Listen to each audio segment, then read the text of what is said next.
Hello and welcome to my seed starting room. So last week was seed starting week, but little did I know that it would go on for another week every day. Every day I've been starting seeds pretty much since last week. I wasn't expecting it to take so long to start the seeds, but it is very time consuming. I've never started this many seeds before, especially not at once. So it's a new experience for me. Today, I'm going to be talking to you guys about how I start my seeds. Everyone has a slightly different method for starting seeds, and everyone has different techniques, different materials that they like to use, different equipment. Not all of the equipment that I use is mandatory. I'm definitely still learning. This is only my second year of gardening, and I didn't start that many things from seed last year. So my goal this year is to start every single thing in my garden from seed. I just really want them to do well because I don't really have a backup plan, and I really don't want to buy starts this year again. Seed starting mix is something that I've been experimenting with a lot this year. I think I've tried 3 different mixes, and I definitely think that I have a favorite. The first one that I tried, I don't have any with me right now, but it was definitely the most expensive one. It is working great. I'm growing some peppers in it right now. It's nice and fine. It's definitely the most finely ground out of all of the ones that I've tried. I think it was by the brand, the brand Reindeer's seed starting mix. I think it might only be offered on Vancouver Island, and that one was really good. The only issue with it was the price. The second one that I tried was this Island's Finest seed starting mix. It's also local. It was made in Nanaimo, I believe. It does not specify that it's organic. The other 2 do specify that they are organic. This one was definitely the worst out of all 3 of them. I feel really bad saying that because it's local and I don't want to trash any businesses or anything, but I found a plastic bag in one of them. I also found some really large twigs. It definitely had the biggest chunks out of all of them, which is not what you want for starting seeds. It also has no nutrients. I don't think the first one had nutrients either, but it was more finely ground, so that gives it more points. The last one that I've tried, this is the My Soil Organic Potting Soil. This is the only one out of the 3 that was a potting soil and not a seed starting mix. This was my favorite one in terms of value for money. The things that I really liked about it were, number 1, it is way cheaper than all the other ones. I think it's around the same price as the first one that I tried, that I don't have with me right now, the Reindeer's one. But the Reindeer's one is like a quarter of the size of this bag. Also, this is the only one out of the 3 that has nutrients in it. So it has an organic fertilizer built in. Before starting seeds this year, I did not know that you had to fertilize your seedlings after they show their first true leaves. So all of the seeds that I started in the other 2 mixes, I'm gonna have to hand fertilize them, like liquid fertilizer, every single week. This one, I'm just gonna have to water it and leave it be. It already has a built-in organic fertilizer. So, I mean, that's a win for me. Also, there were not very many chunks. It was really easy to pick them out if there were, but none of them were very big at all. So that's what I'm gonna be using from now on. The next thing that I use are these little grow bags. So these are made of fabric. They're non-woven fabric grow bags for seedlings. This size was a little bit smaller than I thought that it would be, but that's okay because it's great. It's great for germinating seedlings because they're a little bit closer to the heat source, and you can also fit a ton of them on a tray. So I use those to put the soil in. And then I use these trays. Oh, also these are from Amazon. I use these trays that I get from Garden Works. You can probably find them on Amazon as well or online. I know that the Bootstrap Farmer has things that are very similar to this, probably a lot more heavy duty than this, but also more expensive, and I can't afford that. So this is what I use. They're like $3, $3 to $4 at Garden Works, and they have the divots inside, which is the most important thing because then it allows you to bottom water and it can evenly get dispersed throughout all of your seedlings. The next thing that I use are grow lights.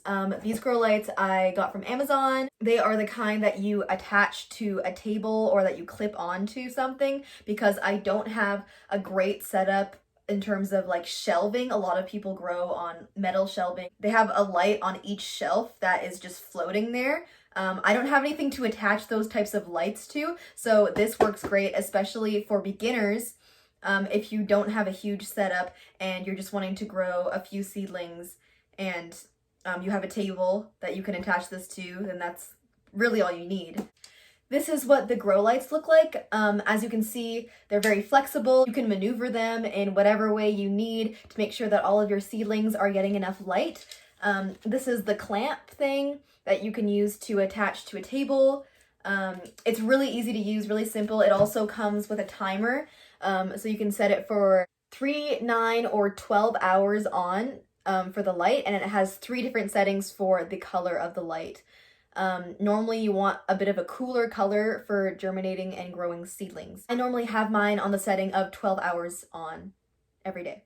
The next thing that I highly recommend you get is a heat mat. So this is a pack of 2. I also got it from Amazon. This is what it looks like. It's the exact same size as the seed starting tray. I'm pretty sure that that is just the standard size. It's, I think, 10.5 by 20 inches. The reason why I highly recommend you use a heat mat is because it increases the germination speed by a lot, especially if you're growing warm weather vegetables like peppers or tomatoes or basils or anything that can take a long time to germinate.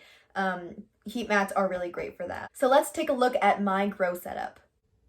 This is my version of a grow shelf. It's not the fanciest thing ever. It's not metal, which means that the wood could get damaged, but luckily this was used, so it's fine. And it fits these trays perfectly. So you can see that I have my heat mat plugged in. I have my humidity dome. The humidity dome is from Garden Works. I did not include it in the beginning of the video because I ended up taking it off the next day because it was making my seedlings way too moist and it was dripping all over the place. And I'm planning on filling this shelf up completely with seedlings. Down here, I just put this dome on because I forgot to do it earlier today. But you can see the seedlings a little bit more clearly. I was able to fit 77 of those grow bags on one 10.5 by 20 seedling tray. So I think that's insane that I can fit that many on there. And it's allowing me to grow way more than I thought I would be able to grow. After the seedlings have germinated, I put them over here with the lights because once your seedlings have germinated on the heat mat, you should definitely take them off of the heat mat. Otherwise, they're going to grow too fast and be searching intently for light. Even if you give them light, if they're too warm, they're going to grow too fast and they're going to get leggy. So I learned that the hard way. Luckily, I caught them in time. And I removed the heat mat. Right after they push out of the soil, I bring them over here onto my light table. And it's right near a window, so they're getting a little bit of extra real sunlight as well. I definitely would recommend adding grow lights to make sure that they don't get leggy because they will start to get really long and spindly if you don't give them enough light. But these are how the pepper plants are doing right now. The grow light is not on right now, but I don't want to adjust it because I don't want to mess it up. But as you can see, they're looking nice and green, nice and healthy. Since it's nighttime and I just turned off the light, they're closing up a little bit, but that's okay because if I run my hands through them, as you can see, they're bouncing back really nicely and they're growing nice and strong. For cool weather crops like chives and dill and stuff like that, I just have them near the window without any lights on them because they're close enough to the window that they're getting enough sun.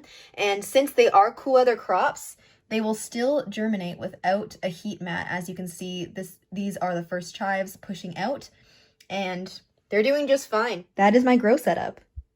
One more thing that I just got today that's been very helpful to make sure that you can control your watering and know whether you're underwatering or overwatering. It is this moisture meter. So if you stick the end in the soil, you leave it in for 1 minute, and then it will tell you if your soil is dry, moist, or too wet. So let's try it out here. I already tried it today. We'll just leave it in for a bit. You can see that it's already moved. We didn't even really have to wait a minute. So it is almost too wet. It's a little bit moist. That makes sense because I just watered it today, maybe like an hour ago. So overnight it'll dry out a little bit. You just don't want it to be way too wet or way too dry, but it's kind of in the green zone. If we try it over here,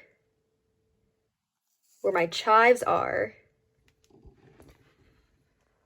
you can see that it's going down a little bit, and because I did not water these today. But they're still moist enough that I probably won't have to water for a little bit longer. And you just have to make sure that you wipe off the tip after you're done using it so that it doesn't stay rusty or dirty. That is it for today's video, guys. I really hope that you try starting from seed yourself.